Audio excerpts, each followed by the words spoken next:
Hi guys, I'm continuing my Deathless Bosses Down series, and this time it's THANE and he's over level 340,000. So I equipped all three of my dark fires and my maximum attack gem. Two of my dark fires are at maximum and the other is about 72,000. And I had a lot of Titan break gems. And the reason once again that I'm looking absurd is because I'm using unmastered gear, because I like to master my gear in deathless mode. So I just decided to use whatever was next, and that was part of the challenge too. And once again I decided not to use nullify, so again it was more of a challenge and a longer fight. So with light, I had the same shield problem that I had with Oslim. I could only take one hit, block one hit, and that would be my shield over. So really I only had parry and 2 dodge directions.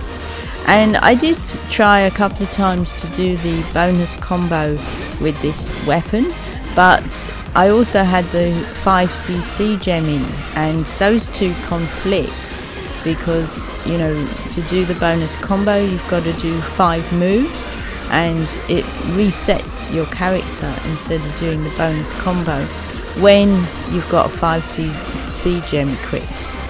So after experimenting with that at the beginning, I decided to go with the 5cc. And that means that once you perform a 5-hit combo, then after that every hit is a combo.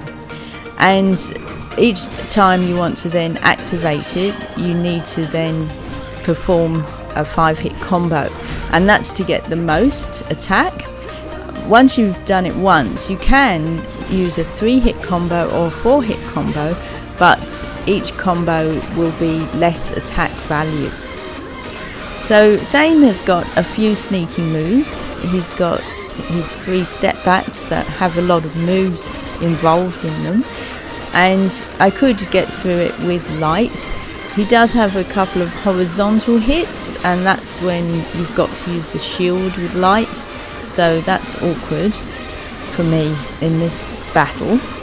But other than that, you've just got to know which moves he's going to do next, and I have a step backs video on his moves, so if you want to check that out, I'll put a link in the description.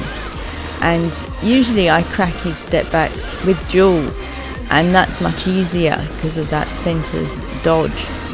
But as you'll see, I'm managing to get through his step backs so far. And he's also got those 2 sneaky moves he does with his left arm. And the trick with that is, if it's underarm swipe, then you want to do a left dodge if you're using light. And if it's an overarm dodge, then you've got to do a right dodge to avoid it. And if you're using dual, you can just duck both moves. So it's much easier with dual. But you get about a second to work that out. So THANE is the same character from IB2, and you might remember the boss at the top of the tower, and at the end of IB2 the worker in the vault ends up disturbing THANE's QIP, which is his quantum identity pattern, and we see THANE collapse, and then when we come back to IB3, there he is with the disturbed QIP. So it's turned him into this monster. That's his story, that's how he ended up like this. So again, I was taking a risk in Deathless, fighting with a disadvantage without shield and only parry and 2 dodge directions, because as I've said before, and you probably know, that if you die in Deathless you do lose your gear.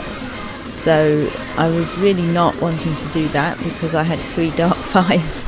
So I was very determined to try and get him and not die.